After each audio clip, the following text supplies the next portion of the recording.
प्रदान किया कि हम प्रभु के चरणों में बैठें। हम प्रकाशित वाक्य की पुस्तक उसका 10वां अध्याय पढ़ेंगे। आज प्रभु ने चाहा तो हमारी कोशिश ये होगी कि 10 और 11वें अध्याय दोनों को हम अध्ययन करने की कोशिश करें। जल्दी से हम पढ़ेंगे प्रकाशित वाक्य 10वां अध्याय, revelation, book of revelation chapter 10। फिर मैंने एक और बलि स्वर्गदूत को बादल ओढ़े हुए स्वर्ग से उतरते हुए देखा, और उसके सिर पर मेघधनुष था, और उसका मुंह सूर्य का सा, और उसके पांव आग के खंभे के से थे, और उसके हाथ में एक छोटी सी खुली हुई पुस्तक थी।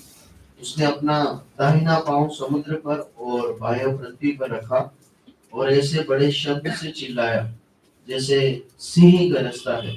और जब वह चिल्लाया तो गर्जन के 7 शब्द सुनाई दिए, और जब सातों गर्जन के शब्द सुनाई दे चुके तो मैं लिखने पर था, और मैंने स्वर्ग से शब्द सुना, जो बातें गर्जन के उन 7 शब्दों से सुनी है उन्हें गुप्त रख और मत दे। और जिस स्वर्गदूत को मैंने समुद्र और पृथ्वी पर खड़े देखा था, उसने अपना दाहिना हाथ स्वर्ग की ओर उठाया, और जो युगानुयुग जीवता रहेगा, और जिसने स्वर्ग और जो कुछ उसमें है, और पृथ्वी को और जो कुछ उस पर है, और समुद्र को और जो कुछ उसमें है सृजा, उसकी शपथ खाकर कहा, अब तो और देर न होगी, वरन 7वें स्वर्गदूत के शब्द देने के दिनों में जब वह तुरही फूंकने पर होगा, तो परमेश्वर का गुप्त मनोरथ उस समाचार के अनुसार जो उसने अपने दास भविष्यवक्ताओं को दिया पूरा होगा। जिस शब्द करने वाले को मैंने स्वर्ग से बोलते सुना था, फिर मैंने 7 बातें करने लगा कि जा, जो स्वर्गदूत समुद्र और पृथ्वी पर खड़ा है उसके हाथ में की खुली पुस्तक ले ले। और मैंने स्वर्गदूत के पास जाकर कहा, यह छोटी पुस्तक मुझे दे। और उसने मुझसे कहा, इसे खा जा, और यह तेरा पेट कड़वा तो करेगी, पर तेरे मुंह में मधु सी मीठी लगेगी। सो मैं वह छोटी पुस्तक उस स्वर्गदूत के हाथ से लेकर खा गया। तब मैंने मुंह में मधु सी मीठी तो लगी, पर जब मैं उसे खा गया तो मेरा पेट कड़वा हो गया। तब मुझसे कहा गया कि तुझे बहुत से लोगों और जातियों और भाषाओं राजाओं पर फिर भविष्यवाणी करनी होगी। आइए हम प्रार्थना करें। प्रभु, हम आपके पवित्र वचन के सामने हैं, हमसे बातचीत कीजिए। प्रभु, ये सिर्फ हमारी जानकारी बढ़ाने के लिए नहीं, परंतु हमारे जीवन को बदलने का एक कारण बने। हमारी प्रार्थना है कि आपके आत्मा के द्वारा हमें सिखाइए, हमें तोड़िए, हमें डांटिए, प्रभु हमें प्रोत्साहित कीजिए, और प्रभु आपके वचन के द्वारा हमारे साथ व्यवहार कीजिए। प्रभु यीशु मसीह के नाम से मांगते हैं, आमीन। महाक्लेश के समय का हम अध्ययन करते आए हैं। जो 7 वर्ष का जो समय है, जो कि बहुत ही महाक्लेश का या महापीड़ा का समय होगा, जिसको अंग्रेजी में कहते हैं द ग्रेट ट्रिब्यूलेशन, उस समय के विषय में हम अध्ययन करते आ रहे हैं। और हमने देखा था कि ये जो है 7 पीड़ाओं की 3 श्रृंखला में हम इसे देख सकते हैं। 7 मोहरें हैं, 7 तुरहियां हैं, और 7 कटोरे हैं। और जिस तरह से आपने इस चार्ट में पिछली बार भी देखा था, इसमें शायद वो दिख नहीं रहा है, मेरे ख्याल से आपने पिछली बार ध्यान दिया होगा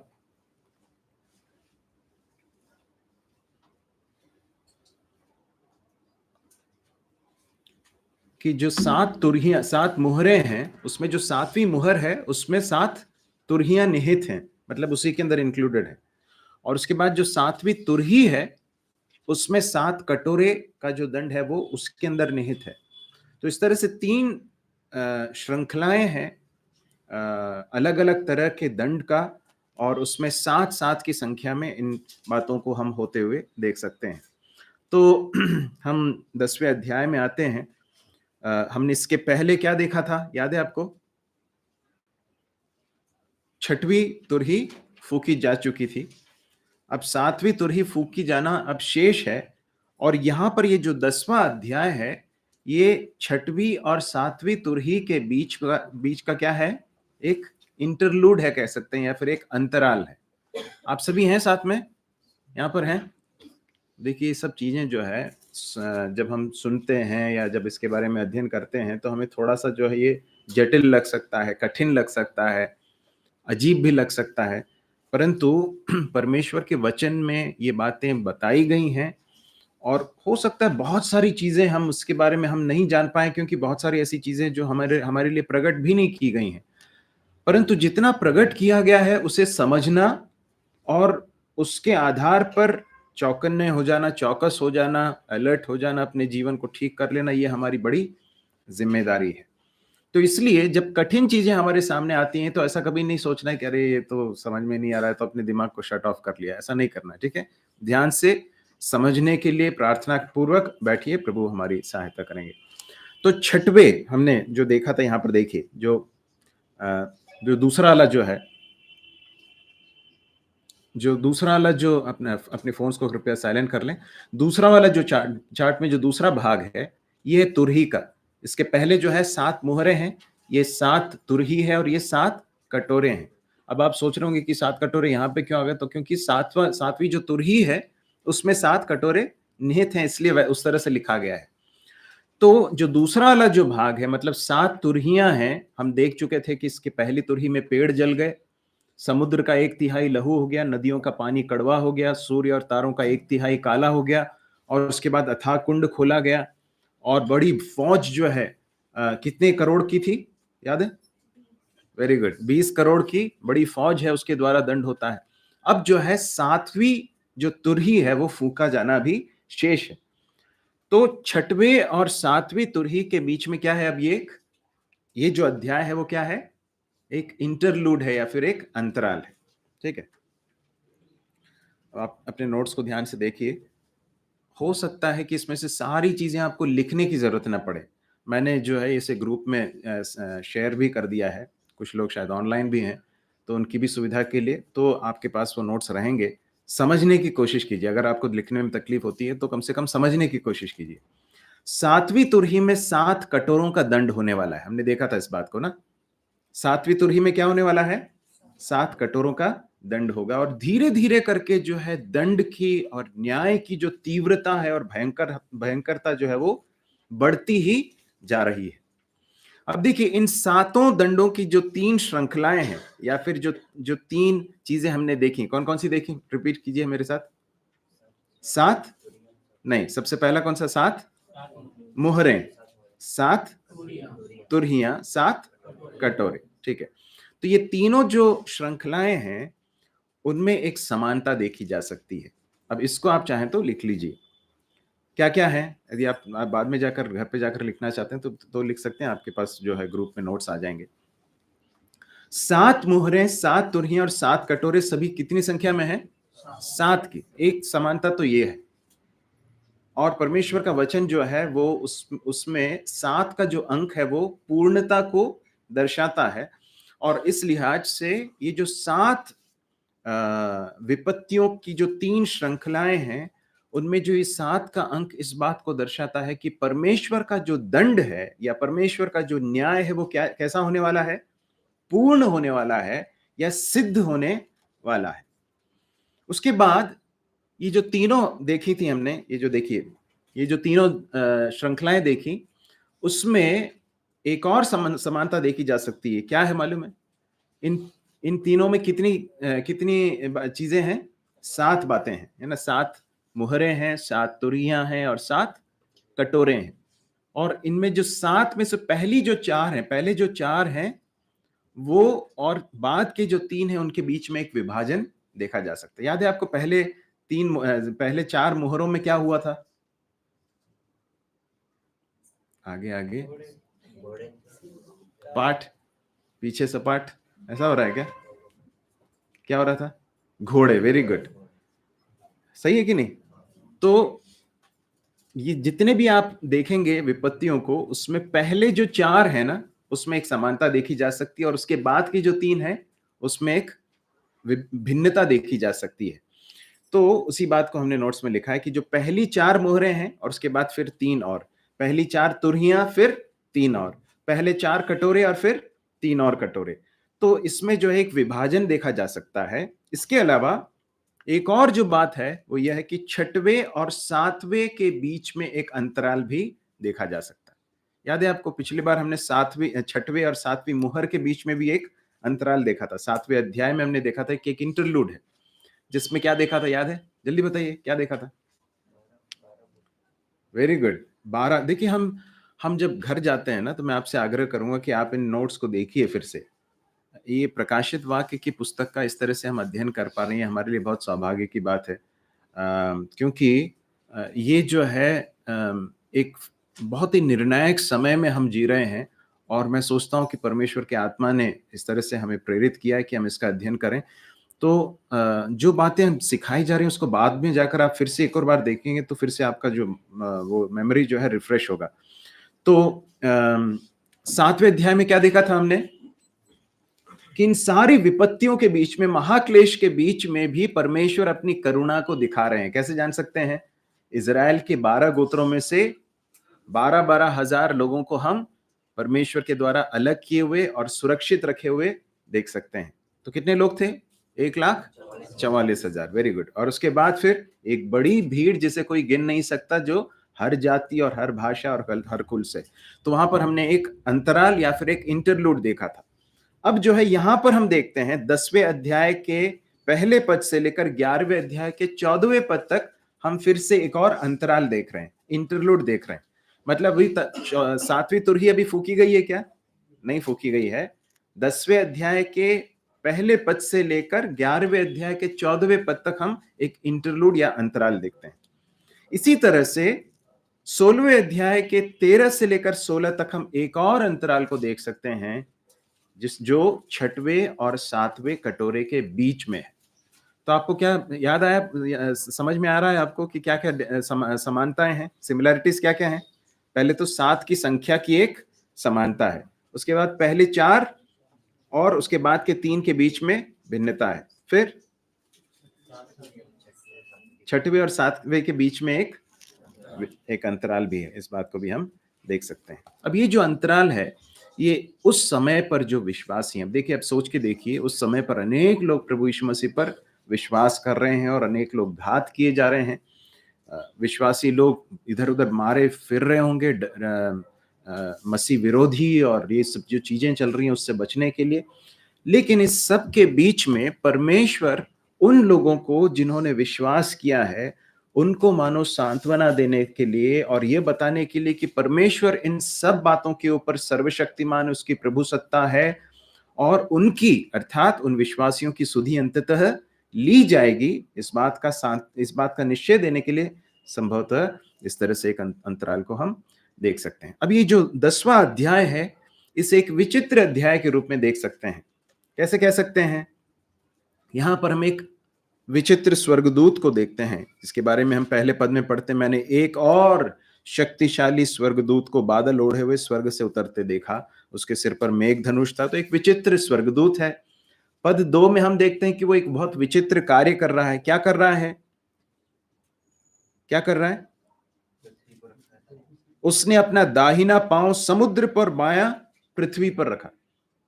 ऐसा कभी देखा है आपने? किसी को करते हुए देखा है? नहीं। बहुत एक विचित्र बात हो रही है। ये कितना विराट है, कितना विशाल है ये स्वर्गदूत, इस बात से अंदाजा लगाया जा सकता है कि एक पांव उसने कहां रखा है? समुद्र पर, और दूसरा पांव पृथ्वी पर। फिर 7वें पद में हम देखते हैं कि वो एक अजीब सी बात या फिर एक विचित्र कथन को कहता है। क्या कहता है 7वें पद में? वरन 7वें स्वर्गदूत के तुरही फूंकने पर होने वाले शब्द के दिनों में परमेश्वर का गुप्त मनोरथ उस सुसमाचार के अनुसार जो उसने अपने दास भविष्यद्वक्ताओं को दिया पूरा होगा। तो यहां पर एक विचित्र बात या विचित्र कथन हमें देखने को मिलता है। 8वें पद में हम एक विचित्र घोषणा को करते हुए देखते हैं। क्या लिखा है?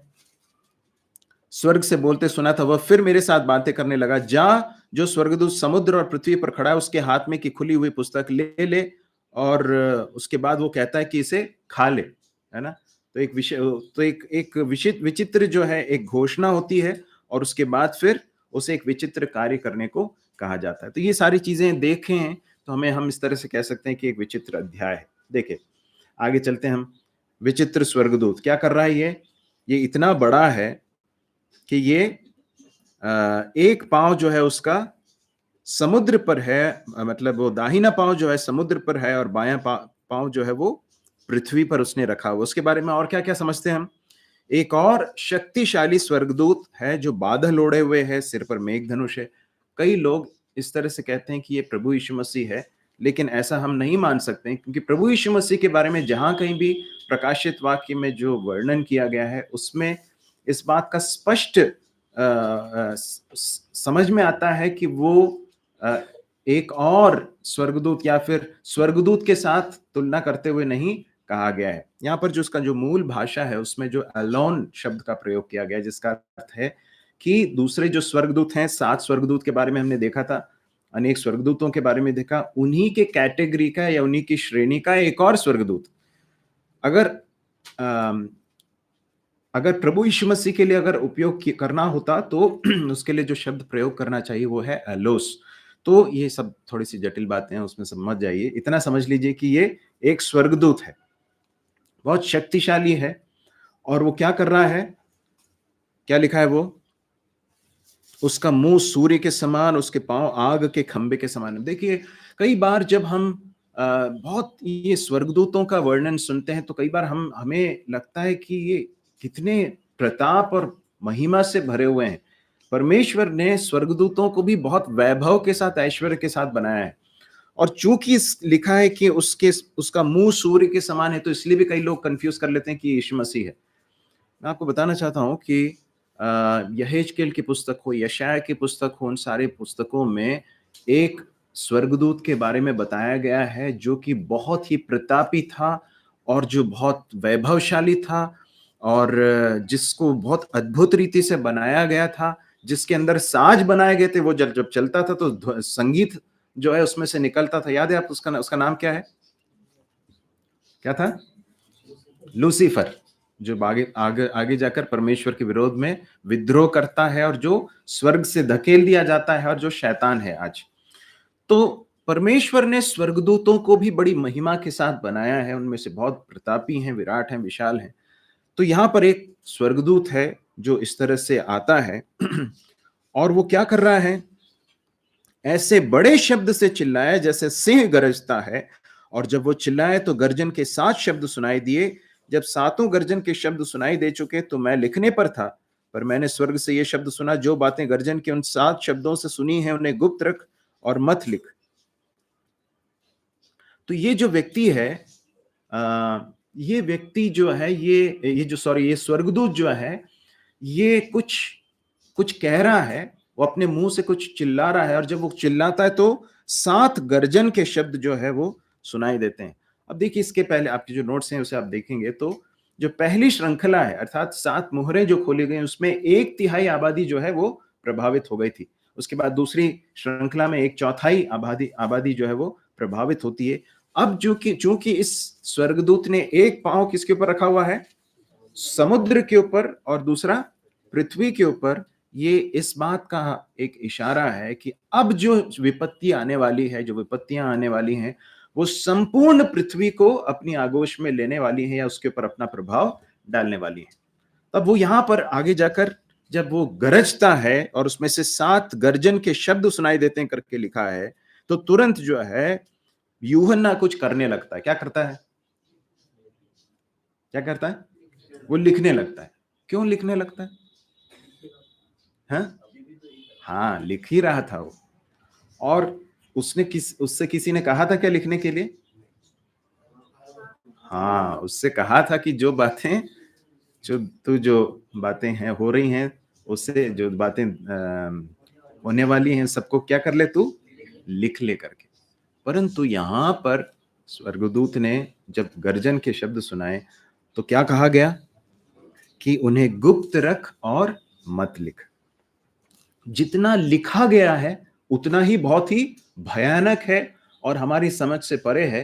तो ये जो 7 गर्जन के शब्द हैं, इन ये क्या है? ये हमसे गुप्त रखा गया, और इसलिए कि गुप्त रखा गया, इसलिए हमें उसके बारे में सोचने की जरूरत नहीं। इतना हम समझ सकते हैं कि ये बहुत ही आश्चर्यजनक और भयानक बातें हैं जो हमारे लिए प्रकट नहीं की गई हैं। जल्दी से कोई अय्यूब की पुस्तक 37वां अध्याय उसका 5वां पद पढ़ें।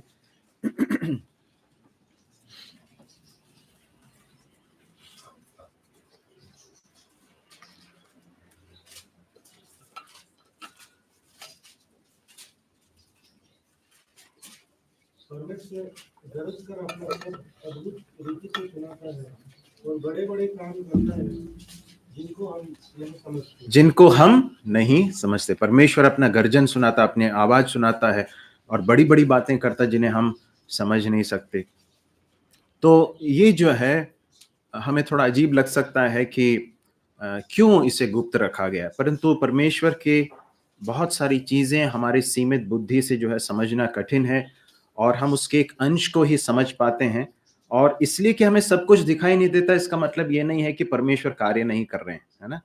कई बार हमारे जीवन में भी बहुत सारी ऐसी चीजें होती हैं जिसको हम एक्सप्लेन नहीं कर पाते या फिर हम जिसका हमें उत्तर नहीं मिलता है। बहुत सारी चीजें ऐसी हो रही होंगी जिसके लिए हम कई बार बहुत परेशानी में होंगे, मन में हम सोच रहे होंगे कि प्रभु ऐसा सब क्यों हो रहा है, परंतु हमें इस बात को कभी भूलना नहीं है कि हमारा परमेश्वर सारी बातों के ऊपर प्रभु सत्ता में है और वो कार्य कर रहा है। ऐसे समय में भी जब हमें लगे कि सब कुछ थमा हुआ है, हमें इस बात को भूलना नहीं है कि परमेश्वर अपने कार्य को कर रहा है। प्रकाशित वाक्य में ऐसी बहुत सी बातें जिन्हें हम समझ नहीं पाएंगे, परंतु जितनी बातें हमारे लिए जरूरी हैं उन्हें हमारे लिए प्रकट किया गया है। जिनके विषय में स्पष्टता नहीं है उसके बारे में कयास लगाना उचित नहीं। कई लोग कयास लगाते हैं, मतलब एज्यूम करते हैं या फिर बताते हैं कि इसका अर्थ ये है जिसके विषय में स्पष्ट नहीं है। वो एक अच्छा एक बात नहीं है, अच्छी बात नहीं है, क्योंकि उसमें हम कई बार गलत व्याख्या कर सकते हैं। जितनी बातें प्रकट की गई हैं उन पर चलने के लिए हमें प्रयत्न करना चाहिए। ठीक है, 5 से 7 में चलें। क्या लिखा है वहां पर? स्वर्गदूत को जिस स्वर्गदूत को मैंने समुद्र और पृथ्वी पर खड़े देखा था, उसने अपना दाहिना हाथ स्वर्ग की ओर उठाया और जो युगानुयुग जीवता है, जिसने स्वर्ग को और जो कुछ उसमें है और पृथ्वी को और जो कुछ उस पर है और समुद्र को जो कुछ उसमें है सृजा, उसी की शपथ खाकर कहा, अब तो और देर न होगी। अब ये व्यक्ति जो ये स्वर्गदूत जो है, जो जिसका एक पांव समुद्र में है, समुद्र पर है और एक पृथ्वी पर है, वो क्या कह रहा है? परमेश्वर की शपथ खाकर कह रहा है। जब परमेश्वर की शपथ खाकर हाथ उठाकर कह रहा है, इसका मतलब क्या है कि ये बिल्कुल सत्य है और ये गंभीर बात है, इसलिए वो इस बात को कह रहा। क्या कहता है? अब समय आ गया है, अब देर ना होगी। 6वें अध्याय में हमने देखा था वेदी के नीचे उन लोगों के प्राण हैं, उनकी आत्माएं हैं, जिन्होंने प्रभु यीशु मसीह पर विश्वास करने के लिए जो शहीद किए गए, और वो प्रभु से पुकार कर कह रहे हैं कि हे प्रभु, कब तक, और तू हमारे और पर पवित्र लोगों के खून का पलटा क्यों कब तक न लेगा। अब स्वर्गदूत क्या कह रहा है? समय आ गया है, अब देर न हो। दूसरा पत्रस 3 अध्याय 9 से 10 तक पढ़ें। देर नहीं करता, जैसे कि देर को कई लोग समझते हैं, परंतु अभी जो हमें लगता है कि देर हो रही है ना, आज भी कई लोग पूछते हैं ना कि यदि परमेश्वर है तो सब कुछ ऐसा क्यों चल रहा है, दुष्टता हो रही है। कई लोग कहते हैं कि इजरायली लोग परमेश्वर के लोग हैं तो फिर उनके साथ ये सब क्यों हो रहा है, परमेश्वर के लोगों के साथ बुरा क्यों होता है, अन्याय और दुष्टता और इस तरह की चीजों को संसार में हम बढ़ते हुए क्यों देखते हैं। क्या लिखा है वहां पर? फिर आगे पढ़ें। वो नहीं चाहता कि कोई नष्ट हो, परंतु वो ये चाहता है कि सबको क्या मिले? मन फिराव का अवसर मिले।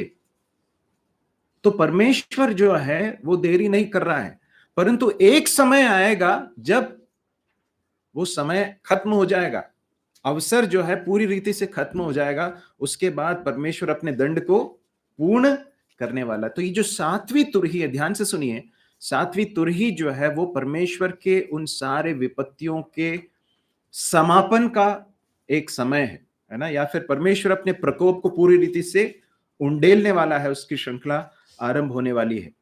अब 7वें पद में हम देखते हैं एक विचित्र कथन को सुनते हैं, वरन 7वें स्वर्गदूत के तुरही फूंकने पर होने वाले शब्द के दिनों में परमेश्वर का गुप्त मनोरथ उस सुसमाचार के अनुसार जो उसने अपने दास भविष्यद्वक्ताओं को दिया पूरा होगा।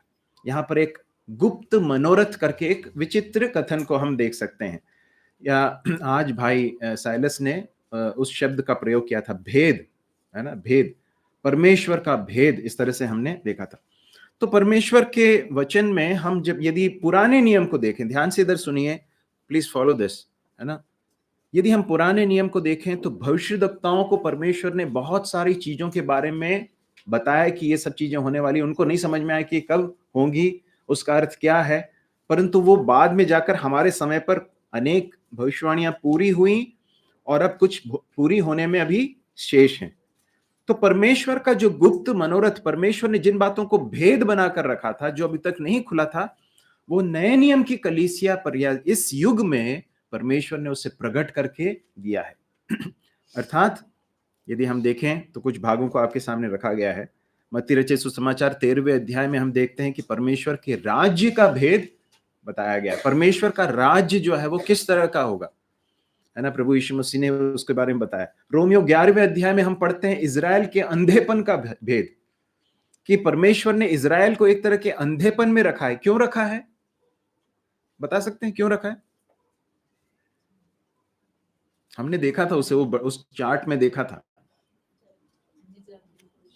यस, ताकि हम जो अन्य जाति हैं हम प्रभु के पास आए। ये कलीसिया का जो ये युग है, ये एक छोटा सा समय का अंतराल है जिस समय पर इजरायली लोगों का हृदय कैसा हो गया है, कठोर हो गया है, उनकी आंखें अंधी हो गई हैं।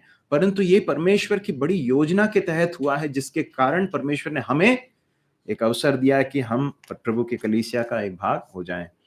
तो हम रोमियो उसके 16वें अध्याय में 25-26 में सुसमाचार का भेद पढ़ते हैं, जिसके विषय में आज हमने सुना था सुबह। पहला कुरिन्थियों 15वें अध्याय में कलीसिया के उठा लिए जाने का भेद है। दूसरे थिस्सलुनीकियों 2 अध्याय के 7वें पद में अभक्ति का भेद हम पढ़ते हैं। अभक्ति का भेद क्या है मालूम है? कि मसीह विरोधी आएगा और उसके बाद वो अपने सिंहासन को कहां पर लगाएगा? यरूशलेम के मंदिर के सबसे पवित्र स्थान में, अति पवित्र स्थान में वो अपना सिंहासन लगा लेगा।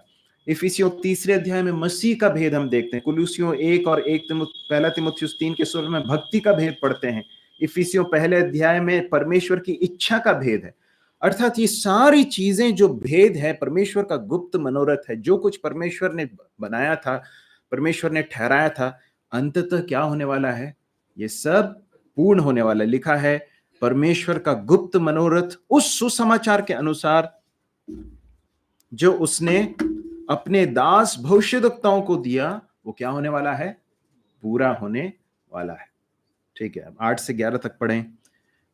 जिस शब्द को मैंने स्वर्ग से बोलते सुना था, वह फिर मेरे साथ बातें करने लगा, जा, जो स्वर्गदूत समुद्र और पृथ्वी पर खड़ा है उसके हाथ में की खुली हुई पुस्तक ले ले। अब ये थोड़ी अजीब एक कार्य को जो है, विचित्र कार्य को करने के लिए कहा जाता है। क्या करने को कहा गया है? उसके हाथ में क्या है? एक छोटी सी पुस्तक है करके लिखा है। और क्या यूहन्ना से कहा जा रहा है ना? सही है कि नहीं? किसको कहा जा रहा है? क्योंकि यूहन्ना लिख रहा है, तो यूहन्ना से क्या कहा गया कि जा, जो स्वर्गदूत समुद्र और पृथ्वी पर खड़ा है उसके हाथ में की खुली हुई पुस्तक ले ले। अब देखिए, ये थोड़ी सी अजीब है सुनने में, परंतु अभी तक यूहन्ना इन सारी चीजों को क्या कर रहा था? देख रहा था, परंतु अब इन सारी घटनाओं में वो क्या हो गया है? इन्वॉल्व भी हो गया, शामिल भी हो गए। ये बहुत अजीब सी बात है, परंतु हमारे लिए इतना जितना प्रकट किया उसी से हम समझ सकते हैं कि ये बहुत ही परमेश्वर ने किस तरह से यूहन्ना को भी उसमें शामिल किया। न सिर्फ उस पुस्तक को ले, परंतु क्या किया, क्या कहा? मैंने स्वर्गदूत के पास जाकर कहा, ये छोटी पुस्तक मुझे दे। उसने मुझसे कहा, क्या कहा? ले, इसे खा ले, यह तेरा पेट कड़वा तो करेगी पर तेरे मुंह में मधु सी मीठी लगी। तो एक बहुत विचित्र बात है कि यूहन्ना वहां पर है। अब देखिए, ये बातें होने वाली घटनाएं हैं, है ना, उसके बारे में बताया गया ना, सही है कि नहीं? जो बातें तीन बातें हमने देखी थी, जो बातें हो चुकी, जो बातें हो रही हैं और जो बातें होने वाली हैं। अभी ये कौन सी बात है? होने वाली है, परंतु फ्यूचर में कई लोग कहते हैं ना, उसको क्या करते हैं, अंग्रेजी में कुछ कहते हैं, टाइम ट्रैवल, है ना, टाइम ट्रैवल सब कहते हैं। बहुत अद्भुत बात है कि यूहन्ना भविष्य की चीजों में एक तरह से शामिल हो गया है। हमारे बुद्धि के लिए समझना कठिन है, परंतु वो उस पुस्तक को लेने के लिए हाथ बढ़ाता और स्वर्गदूत उससे कहता है कि इसे लेकर खा ले। यहेजकेल 3 अध्याय 1 से लेकर 3 तक हम जल्दी पढ़ें।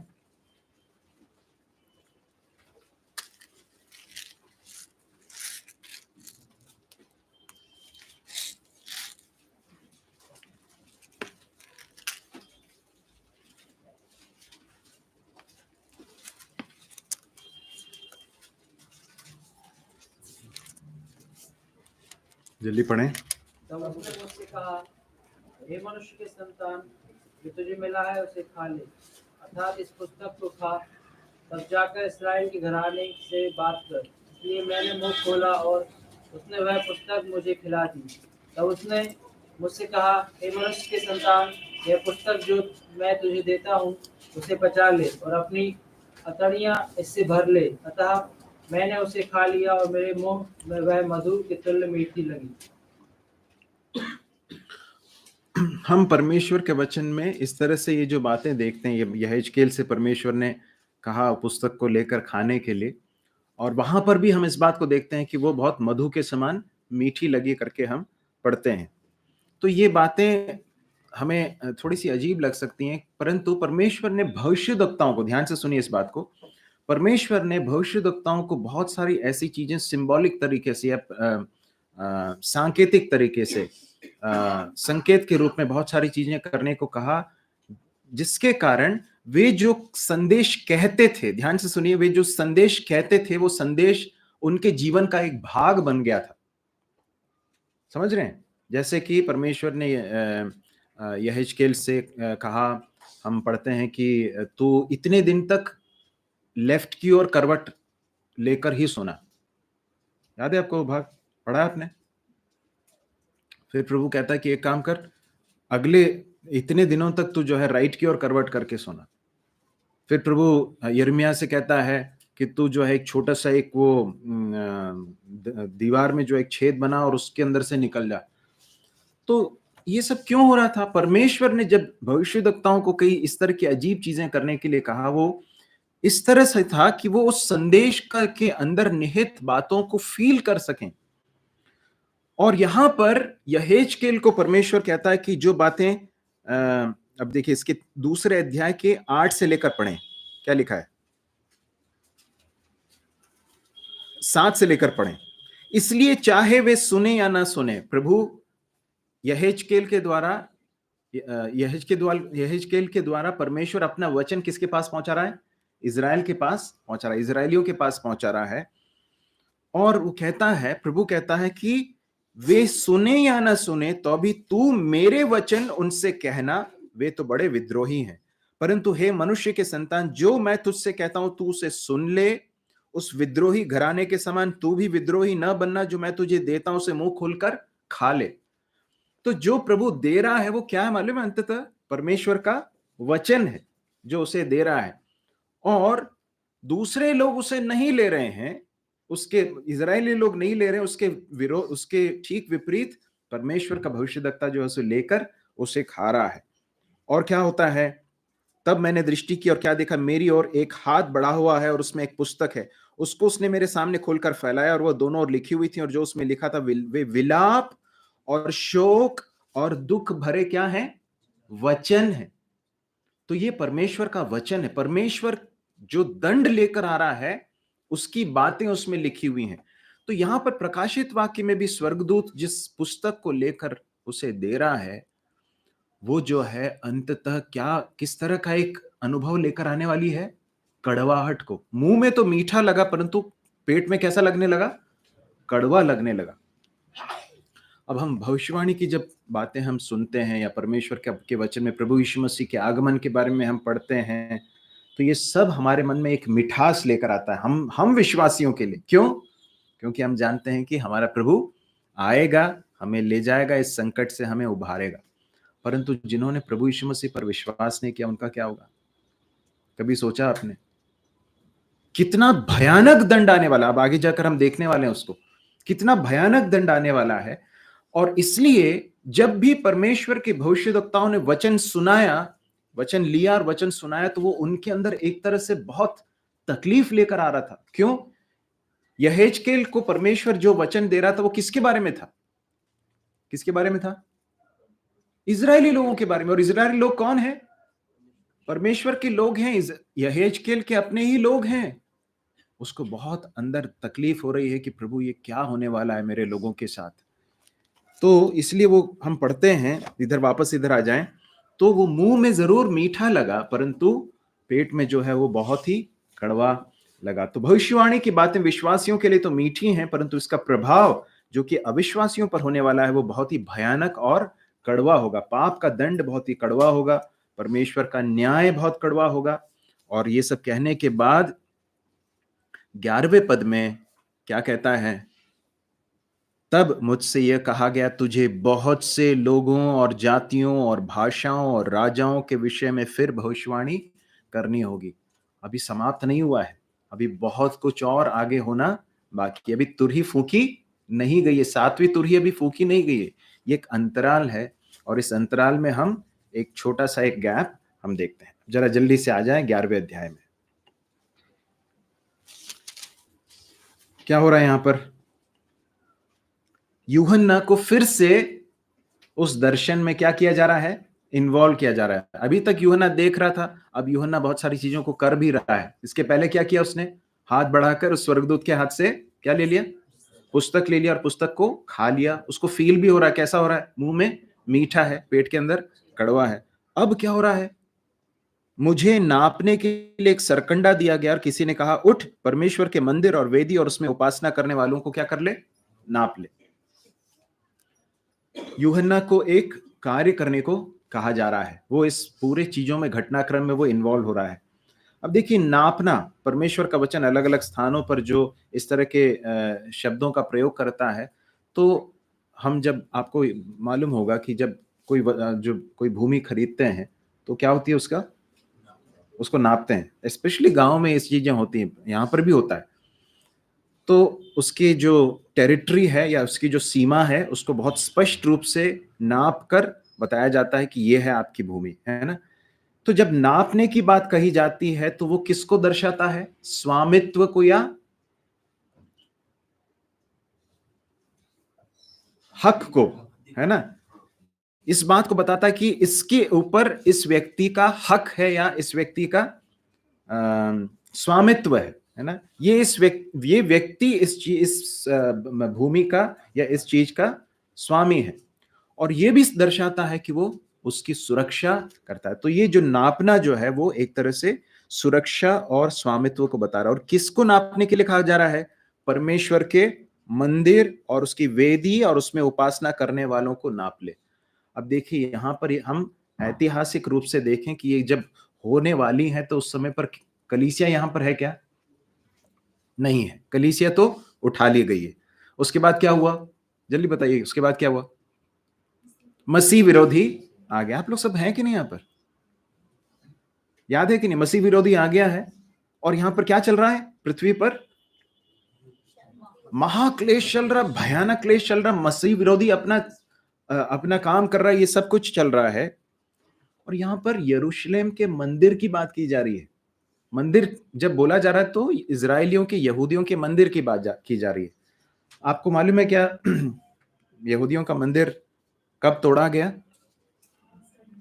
एडी 70 में, ईस्वी 70 में यहूदियों के मंदिर को पूरी रीति से तहस नहस कर दिया गया। प्रभु यीशु मसीह ने मत्ती रचित सुसमाचार 24वें अध्याय में इस बात की भविष्यवाणी की थी।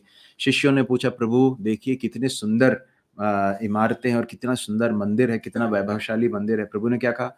एक पत्थर भी एक के ऊपर न रहेगा। क्यों? वह वैसा का वैसा ही हो गया, क्योंकि बहुत सोना था।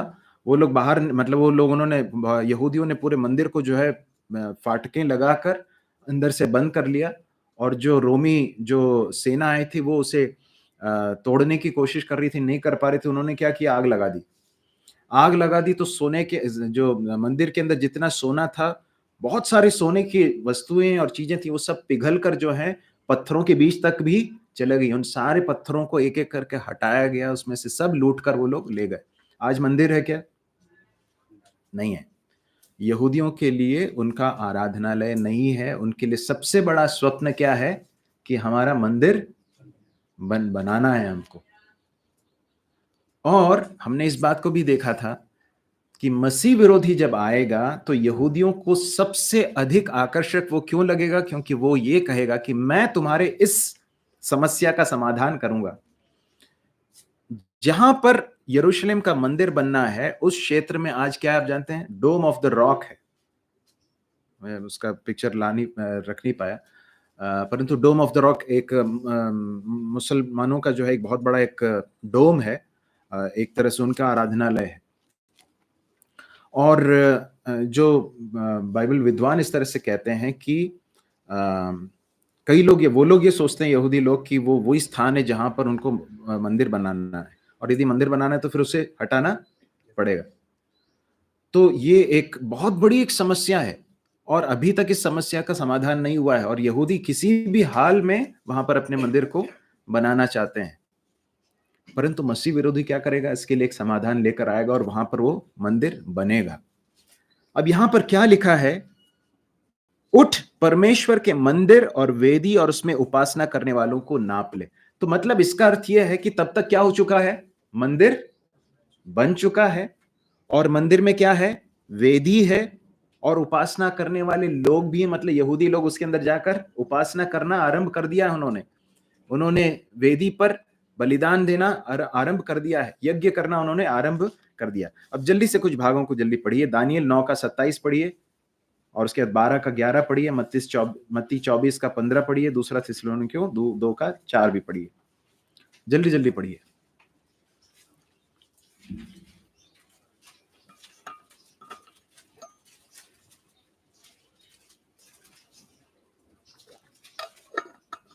दूसरा थिस्सलुनीकियों 2 का 4। जो विरोध करता है हर एक से जो परमेश्वर या पूज्य कहलाता है, अपने आप को बड़ा ठहराता है, यहाँ तक कि वो परमेश्वर के मंदिर में बैठकर अपने आप को परमेश्वर प्रकट करता है। ठीक है, तो ये उस मसीह विरोधी के बारे में है। वो क्या करने वाला है? उस मंदिर में पहले तो वो 7 वर्षों के का क्या करने वाला है? समझौता करेगा। सही है कि नहीं? इजरायलियों के साथ, वो यहूदियों के साथ समझौता करेगा कि मैं तुम्हारे लिए सब सही कर दूंगा। विश्वव्यापी एक नेता के रूप में उभरेगा, और उसके बाद 3.5 वर्ष बीतने के बाद क्या कर देगा? वो अपनी इस वाचा को तोड़ देगा। जल्दी से पढ़िए दूसरे भागों को भी। तो जब तुम उस उजाड़ने वाली घृणित वस्तु को जिसकी चर्चा दानियल भविष्यद्वक्ता के द्वारा हुई थी, पवित्र स्थान में खड़ी हुई देखो, जो पढ़े वो समझे। ठीक है, उजाड़ने वाली वस्तु मतलब क्या है? ये मसीह विरोधी वो क्या कर देगा? पवित्र, अति पवित्र स्थान को क्या कर देगा? उजाड़ देगा। मतलब वो वहां पर आकर अपने आप को बैठा देगा। ये यहूदी लोगों के लिए बहुत घृणित बात होगी, घृणित वस्तु है वो। मतलब वे परमेश्वर के अलावा किसी और की आराधना नहीं कर सकते हैं। परंतु अब ये क्या कहेगा? मैं हूं तुम्हारा परमेश्वर, मेरी आराधना करो, ये सारे बलिदान मुझे अर्पित करो। यहूदी लोगों के लिए वो सबसे बड़ा शौक होगा।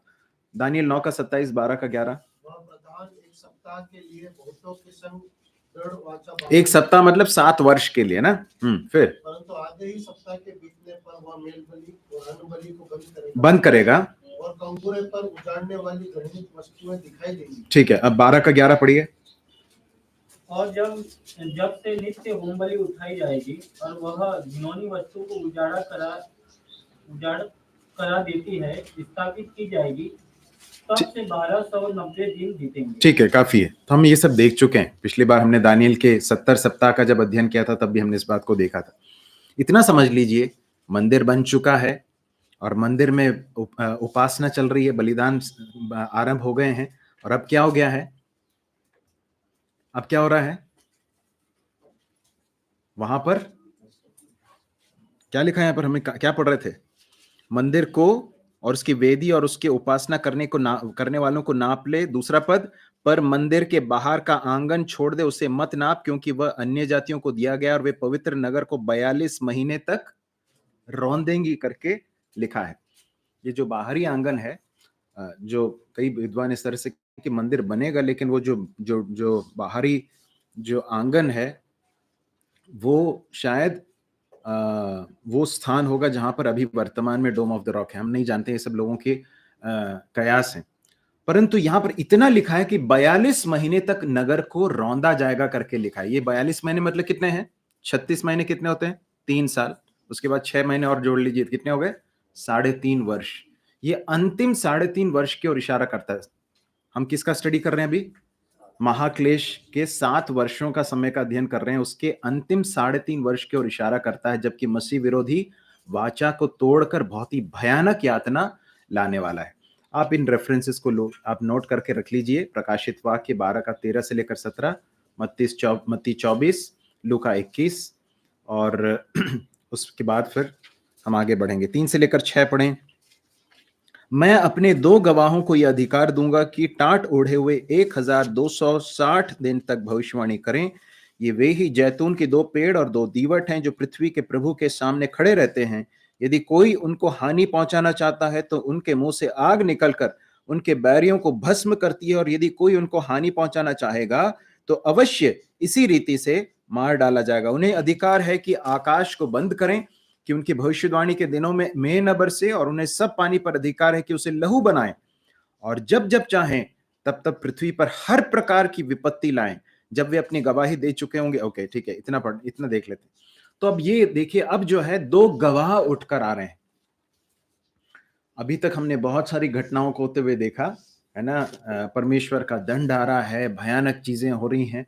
अब जो है 2 लोग अचानक सीन में आ गए हैं, जिनको बताया गया कि वे कौन है। वे परमेश्वर के 2 गवाह हैं, 2 विटनेसेस हैं, और वो लोग क्या कर रहे हैं? वो भविष्यवाणी कर रहे हैं, और वे मन फिराव का प्रचार कर रहे हैं। और किस तरह से कर रहे हैं? टाट ओढ़े हुए हैं। पुराने नियम में टाट कौन ओढ़ता था? जो विलाप कर रहा होता था, है ना।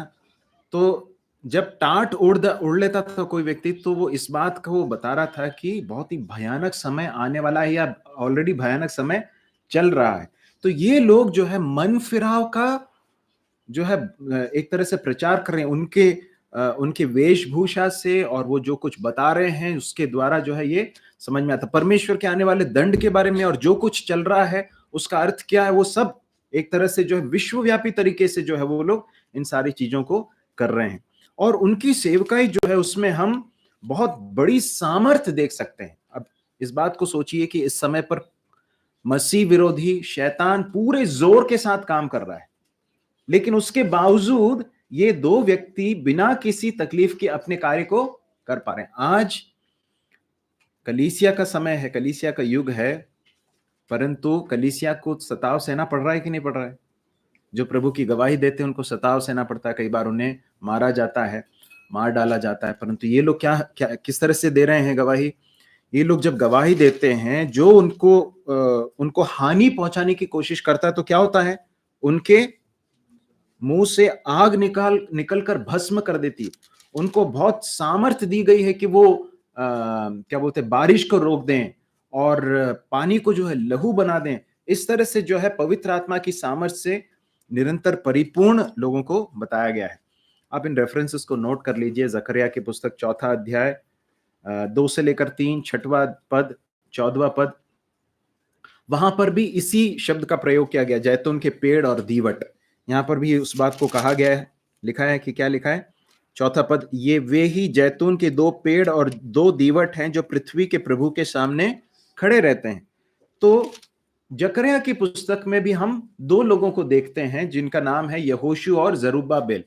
यहोशू एक महायाजक था और जरुब्बाबेल जो था वो एक गवर्नर था, और परमेश्वर ने अपने लोगों के, अपने नगर के पुनर्निर्माण के लिए इनका उपयोग किया।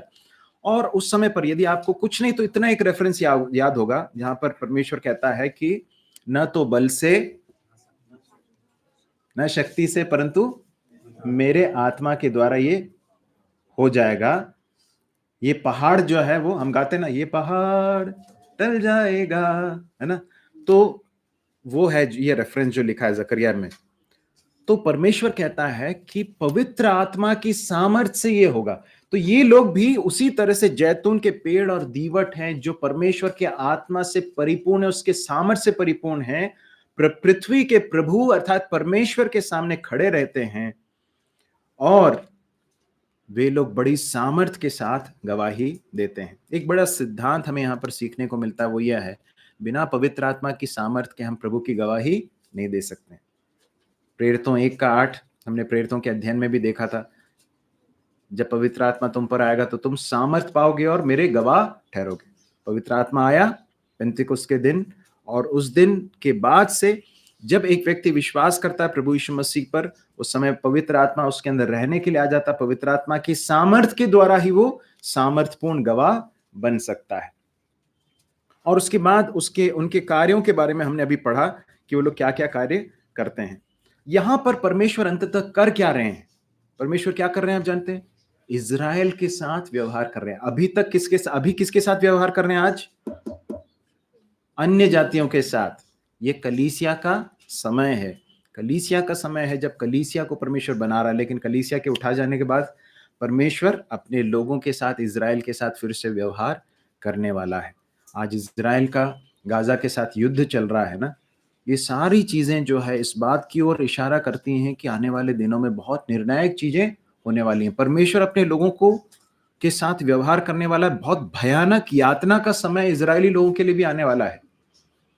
हो सकता है अभी तक जितना उन्होंने सहा उससे कहीं ज्यादा वे लोग सहने वाले हैं, परंतु परमेश्वर अपनी योजनाओं में अपने प्लान्स को कभी भी पीछे नहीं करता है। परमेश्वर अपने प्लान्स को आगे करता है। तो ये जो लोग हैं, ये इजरायली लोगों के साथ परमेश्वर के व्यवहार का एक तरह से एक इनॉग्रेशन के रूप में या फिर एक उद्घाटन के रूप में हम देख सकते हैं। अब 7 से लेकर 11 तक हम पढ़ते हैं, जब वे पृथ्वी पर हर प्रकार की जब वे अपनी गवाही दे चुके होंगे तो वह पशु जो अथाह कुंड में से निकलेगा, उनसे लड़कर उन्हें जीतेगा, उन्हें मार डालेगा। उनके शव उस बड़े नगर के चौक में पड़े रहेंगे जो आत्मिक रूप से सदोम और मिस्र कहलाता है, जहां उनका प्रभु भी क्रूस पर चढ़ाया गया था। सब लोगों और कुलों और भाषाओं और जातियों के लोग उनके शवों को 3.5 दिन तक देखते रहेंगे और उनके शवों को कब्रों में रखने न देंगे। पृथ्वी के रहने वाले उनके मरने से आनंदित और मगन होंगे और एक दूसरे के पास भेंट भेजेंगे, क्योंकि इन दोनों भविष्यद्वक्ताओं ने पृथ्वी के रहने वालों को सताया था। अब ये लोग जो हैं बहुत सामर्थ के साथ गवाही दे रहे थे। बस थोड़ा सा और है, उसे देखकर हम समाप्त करेंगे। नहीं होगा तो फिर ये चैप्टर कंप्लीट नहीं होगा। और मुझे मालूम है आपको बहुत कंप्लेंट्स होंगे कि ये प्रकाशित वाक्य का अध्ययन जब से स्टार्ट हुआ ये बहुत बहुत लंबा चला जाता है, कई बार 5-5, 10 मिनट आगे बढ़ता है। परंतु मैं आपसे माफ़ी चाहता हूँ, क्योंकि बहुत ज़रूरी है। अगर इसको हम फिनिश नहीं करेंगे तो आपको कंटिन्यूटी नहीं मिलेगी, इसलिए मैं थोड़ा सा जल्दी भी जा रहा हूँ। ये लोग गवाही दे रहे हैं, परंतु क्या होगा जब वे गवाही दे चुके होंगे तो क्या होगा? अथाह कुंड में से निकलने वाला पशु जो है वो क्या करेगा? उनके साथ युद्ध लड़ेगा और उन्हें क्या कर देगा? मार डालेगा। परंतु ये कब होगा? तब होगा जब वे अपनी गवाही दे चुके होंगे। बड़ा एक सिद्धांत जो हम सीख सकते हैं ये है, परमेश्वर के समय पर ही कोई हमें कुछ भी कर सकता है। परमेश्वर की अनुमति के पहले कोई हमें हाथ नहीं लगा सकता। यदि परमेश्वर का समय आ गया है और परमेश्वर ने ठहराया कि हमें मार डाला जाए तो हमें मार डाला भी जाएगा। कोई नहीं रोक सकता। इसलिए हमें बहुत ज्यादा चिंता करने की जरूरत नहीं है। अथाह कुंड में से निकलने वाला उन्हें मार डालता है। और फिर क्या होता मालूम है? यूजुअली जब कोई मर जाता तो क्या करते हैं? उनके शव को दफनाते हैं। अगर नहीं दफनाया जा रहा तो उसका मतलब क्या है? लोग इतनी घृणा करते हैं उनसे कि वो नहीं चाहते हैं कि वो उनके शव को मिट्टी दी जाए। और वो क्या करते हैं? 3-3.5 दिन तक वो पड़े रहते हैं। और लिखा है कि पृथ्वी भर के जो लोग हैं, सब लोगों और कुलों और भाषा और जातियों के लोग उनके शवों को 3.5 दिन तक देखते रहेंगे। हाँ, ये टेलीविजन जो आया है, टेलीविजन आने से पहले इस बारे में कल्पना भी नहीं की जा सकती थी कि ये कैसे हो सकता है कि एक ही समय पर जो है लोग देखेंगे। लोगों के मन में आता था कि शायद ये कुछ ऐसी आकाश में कुछ ये सारी चीजें हो रही होंगी ताकि सब लोग एक साथ देख सकें। परंतु आज हमारे लिए समझना कितना आसान है कि आज संसार के किसी कोने में जो घटना चल रही है हम लाइव देख पाते हैं कि नहीं? कैसे देख पाते हैं? इंटरनेट है और सारी फैसिलिटीज जो है इतनी आसानी से आ गई हैं। लोग आनंदित हैं। क्यों आनंदित हैं? क्योंकि इन्होंने पृथ्वी के लोगों को क्या किया था? सताया था। पाप के विरुद्ध इन्होंने जो प्रचार किया था, मन फिराव के बारे में कहा था, परमेश्वर के दंड के बारे में कहा था, और उस सब के कारण जो है लोगों ने मन फिराने के बजाय उसको सताव के रूप में देखा और वो लोग बहुत खुश हैं। लेकिन क्या होता आगे? 11वां पद, परंतु 3.5 दिन के बाद क्या हो रहा है सोच कर देखिए, वहां पर प्रेस रिपोर्टर सब पहुंच गए होंगे, सब अपने कैमरा वैमरा लेके, देखो जो सता रहे थे पूरे दुनिया को जो है वो लोग क्या हो गए हैं, वो मर गए हैं, चलो पार्टी करते हैं, और सब लोग बहुत खुश हो रहे हैं। लेकिन थोड़े दिन के बाद, थोड़े समय के बाद क्या होता है, वे लोग फिर से अपने पांव पर खड़े हो जाते हैं। कैसा, क्या लिखा वहां पर, परमेश्वर की ओर से जीवन का श्वास उनमें बैठ गया, वे अपने पांव पर बल के बल खड़े हो गए और उनके देखने वालों पर बड़ा भय छा गया। कितनी अद्भुत बातें हैं जो हो रही हैं, उनके सामने जो है वो खड़े हो जाते हैं। उसके बाद वो प्रचार कर रहे हैं क्या, जो प्रचार करना था सब कर लिया। अब प्रचार करेंगे तो हो सकता है ज्यादा लोग विश्वास करेंगे ना, ऐसा लगता है उनको, नहीं करते। यही है बड़ी समस्या। तो प्रभु ने जो समय ठहराया है उस समय पर अगर हम विश्वास नहीं करेंगे तो आगे भी विश्वास करना बड़ा मुश्किल होगा। फिर देखते हैं कि स्वर्ग से एक बड़ा शब्द होता है, यहां ऊपर आ जाओ। और ये दो लोग जो हैं वे बादल पर सवार होकर अपने बैरियों के देखते देखते स्वर्ग पर चढ़ गए, लिखा है ना। परमेश्वर उन्हें ऊपर की ओर उठा लेता है, कोई भी उन्हें कुछ नहीं कर पाया। उसी घड़ी क्या होता है, एक बड़ा भूकंप होता है और नगर का 10वां भाग गिर पड़ा करके लिखा है। सोच नहीं सकते हैं कि कितना भयानक एक समय होने वाला है। भूकंप से 7,000 मनुष्य मर गए और शेष डर गए और स्वर्ग के परमेश्वर की महिमा की। अब ये कौन है, ये दो गवाह कौन है ये?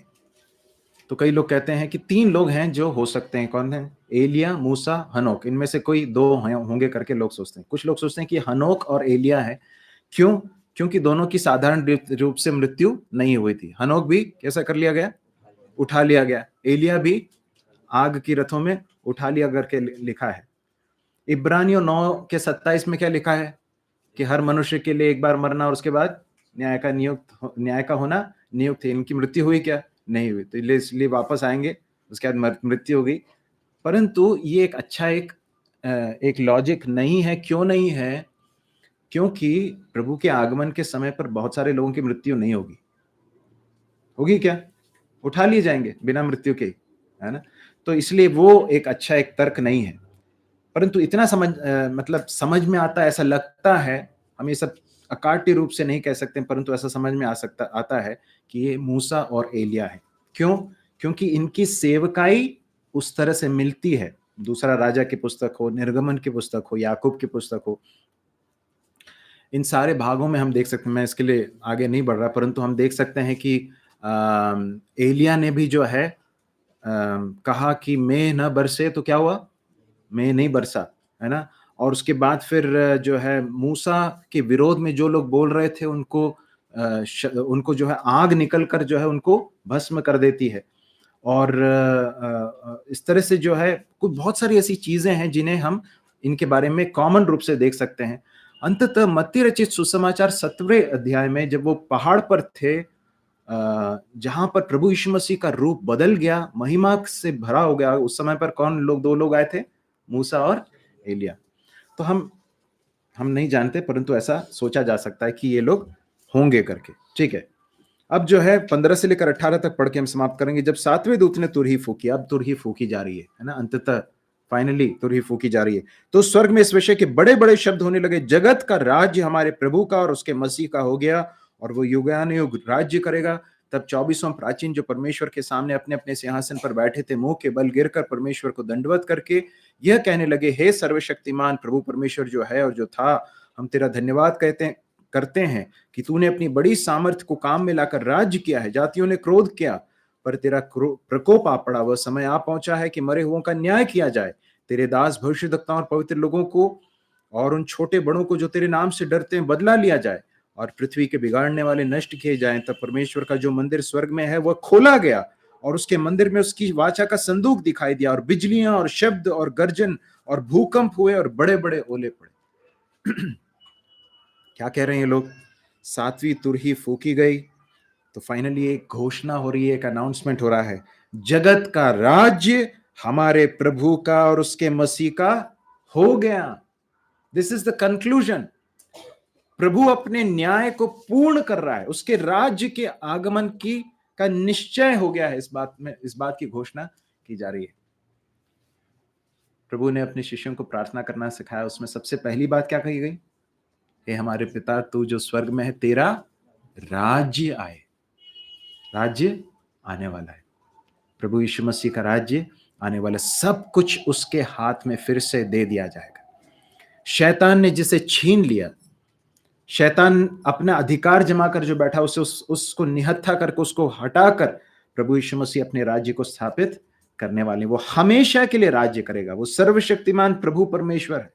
जातियों ने तो क्रोध किया, परंतु परमेश्वर का प्रकोप आ पड़ा। अब न्याय का समय आ गया है।